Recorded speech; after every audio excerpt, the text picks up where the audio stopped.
Hi everyone, it's Mindy, Eggen, and welcome to my channel. Today I'm creating a card using the Over the Rainbow die set from Lawn Fawn, just not quite in the scene that it was designed for. And I'm pairing it with an older stamp set from my collection. Now, instead of a rainbow, I repurposed these dies to create a wave. So when you pull this little tab at the top, the boat actually sails across the wave. In today's video, I'm going to walk you through exactly how I made this, the pull tab mechanism, the wave panel, all of it. And I think once you see how this comes together, you are going to want to dig through your own collection and see what you compare with this die set. I will have all of the supplies I'm using today linked down below in the video description and over on my blog. Some of the main supplies that I will be using today is starting with the Over the Rainbow die set. This is what's going to give us that interactive feature. Then I'll be using images from Mermaid For You. I'll be using the Stitched Simple Wavy Border die, and then also images from the Smooth Sailing stamp set. I went ahead and stamped all of the images that I plan on using onto some 80-pound white cardstock and using the jet black ink from Lawn Fawn, which is alcohol friendly. And then I'm using my OLO alcohol markers to color in the images. The main focal point of this is going to be these sailboats that are going to be on the water and also riding the wave. And so I picked out additional elements that would pair nicely with it to help set the scene. And I'm going to keep the scene fairly minimal, but I do have some other ideas if you want to build the scene up a little bit. I picked out a couple critters that'll be hanging on to the edge of the sailboat. I also picked out the lighthouse and then that rock. The rock is from the Mermaid For You stamp set. I thought I could tuck my lighthouse behind that rock for just more visual interest and building up the scene. So while I'm coloring here, I want to talk a little bit more about this Over the Rainbow die set because I think once you understand what it was designed to do, you're going to start seeing all kinds of possibilities for it. So the way this die works is it cuts these strips of paper that are all connected at the base. And when you pull the tab, those strips pop up like a rainbow arcing up and then back down. That's the motion you're working with. So Lawn Fawn designed this so you can attach little images to each of those strips. So as the rainbow rises, your images come up with it. But here's what I love about it. You don't have to use it that way at all. You can also build a hidden scene underneath the strips. So when they're flat, all you see is the base of the card or the front. And then when you pull the tab, the scene reveals itself. Or you can tuck a sentiment underneath. It's like a little surprise for the person receiving it. I went a completely different direction and repurposed those strips to create a wave. So instead of a rainbow popping up, you get this fun motion of water. And that's what gave me idea to add the boat. So in this particular case, I think adding some underwater sea creatures underneath the tab would be a really fun surprise element. After I finished coloring, I lined up the coordinating dies and die cut these out, and then I'm going to set them off on the sign and we're going to start working on our background and really building it up. And this is where I kind of take it up an extra couple notches just because of the scene that I wanted to create.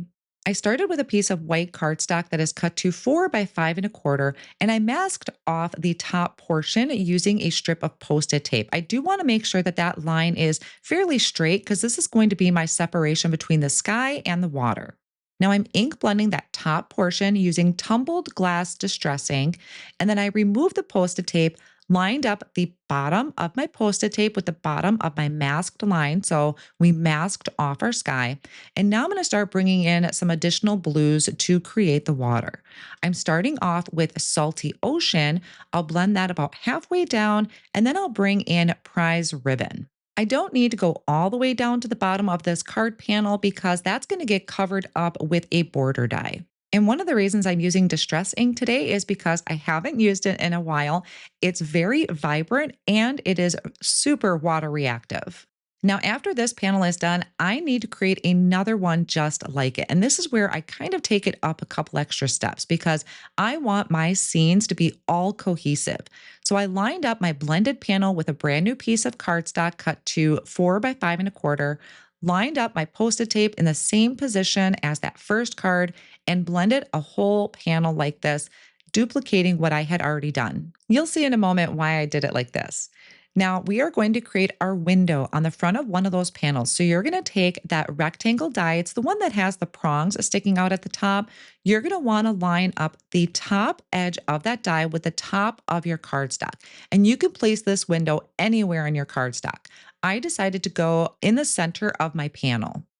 On my second panel, I am going to take the die that creates the strips. And this is the whole piece. There is an individual strip piece. We don't want that one. I want this full panel strip piece. I place that way over on the far right of my cardstock. I'm trying to use as much of that panel as I can. So when I die cut it out, you can see how my scene is starting to fit together. Now you're going to take the die that has the tab at the top. Now, mine doesn't fit quite perfectly on there, but it's going to give me what I need. And this is going to be for underneath those strips. So everything is going to look cohesive. When you pull the tab, the horizon line is going to match up and my water line is going to match up. On the piece with the strips, there are some score lines. You're just going to want to bend those up a little ways. You don't have to fold it completely. I'm just pressing into it with my fingernails to give it some bend so that it makes it a little more easier when we start moving the interactive portion. Then you'll take your finger and just kind of run that strips over your finger to give it a curve. That's also going to make the interactive piece easier to kind of fold, not fold up, but curve up in that arc. So you could kind of say we're training our cardstock on what to do. Now, this is why I had used the distress inks is because it is so water reactive. I am just flicking on some water, clean water with a paintbrush, and that's going to give me those fun reactive water spots. There is a die in this set that is going to create this strip that goes at the bottom. And I die cut that out of some scratch cardstock that I had practiced some ink blending on. I'm adding the 1/8 double-sided tape at the bottom of our strip panel. And I'm going to line up that separate piece so that it sticks down. So it's all looking the same. I mean, the color is a little off, but for the most part, it's matching. You'll take your strips, you're going to flip it over to the back side, and you're going to place some more of that 1/8 of an inch double sided tape at the bottom. So this is on the back of our strips down towards the bottom. Remove the backing of that double sided tape, and this is going to line up at the bottom of our tab piece. So you can see at the top, we have an opening cut out here, and that's where our tab is going to stick out. So we have room to kind of pull the mechanism. Now, as I mentioned earlier, my piece was a little off when it was die cutting at the bottom there, and my double-sided tape was showing through. So I just go over it with an anti-static powder tool, and that helps remove the stickiness.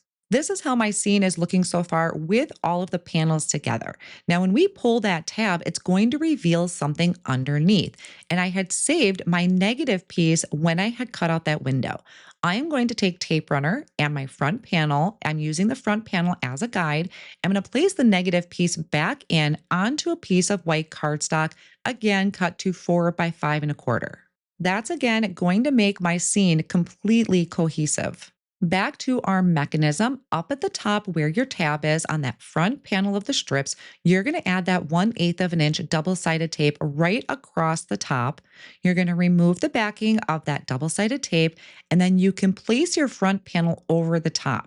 So you can see where the hole for the tab lines up, and it should match flush with your cardstock. Mine is going to be off just slightly because I was matching my water lines up. I wanted to make sure that that was lined up pretty good. Now, if you look at the back at this point, you're going to see there's kind of this Z, how everything is attached, which is exactly how you want it. And then just to show you how this is looking when you pull the tab. So we need to add our back panel there, and that's going to reveal whatever you want. You can do the water scene, you can do a sentiment. I would actually suggest instead of saving that negative piece like I had, just ink blend a little bit more to kind of hide any white edges. And you'll see what I mean here at the end. I'm taking some foam strips, placing them on each side of the sliding mechanism. Make sure you do not have anything right up close to it. We don't want anything obstructing the sliding mechanism of our interactive card. I am going to try and pull my tab up a little bit so I can see that negative piece I have placed down. This is why I mentioned maybe just ink blending a panel on its own. You can kind of see where I didn't line it up quite perfect and there's a little bit of a white gap there, but I'm rolling with it. It is still going to be how I imagined it. Now we can start working on the scene building of our card for the most part. So I have another piece of white cardstock where I'm ink blending antique linen and vintage photo distress ink. This is going to be the land that my lighthouse is going to be attached to. I'm going to go ahead and trim that out with one of the sandy borders. And then I did have to trim it down a little bit with a paper trimmer so that it matched the front of my card, which is 4 by 5 1/4. Now, I am using it as a guide right now as I'm attaching all of my pieces. So the boat, I went ahead and attached right to the sliding mechanism using a tape runner. And then I'm filling in the rest of the scene. The lighthouse with the rock, I'm adding in some clouds, which is also off of that smooth sailing set. And then the sailboat in the background and these cute little critters. Then, if I have any excess hanging off, I can just use my scissors to trim that down. Now, one of the reasons that I wasn't attaching my land just yet is I needed to do a sentiment. This is something I typically forget to do until the very end. So I was pretty proud that I remembered to do this. I am stamping that in Versafine ink so that black ink is going to stand out really nice against my land. And then I'm adding the foam tape once again on the right and left hand side. And I put a piece of foam strip down at the bottom underneath the sliding mechanism. Again, you don't want any adhesive getting in the way of that. A couple finishing details to my scene is just bringing in some white gel pen highlights. I put some foam tape on the back of this panel and I'm adding it to a piece of Moonstone cardstock cut to 4 1/4 by 5 1/2. And there you have it. I just love how this came together. And I keep pulling this tab over and over because I love watching that sailboat rise and fall with the art. Now, I have to say, this card is a little bit stepped up in terms of the scene building and the construction. So, if you are newer to this die or you want to see a more straightforward way to use it, I would encourage you to head over to the Lawn Fawn YouTube channel. They have a wonderful video that walks you through the basics of how this die works, and that is a great place to start. But I also hope today's video has shown you that this die can do so much more than a rainbow. When you get a new die set, I think it's worth asking, what else could do this? Or what do I already have in my collection that I could pair with it? Because sometimes the most unexpected combinations are the one that turns out to be your favorite. I will have all of the supplies I used today linked down below in the video description and over on my blog. Thank you all so much for joining me today. And if you're interested, here is another video that I think you might enjoy.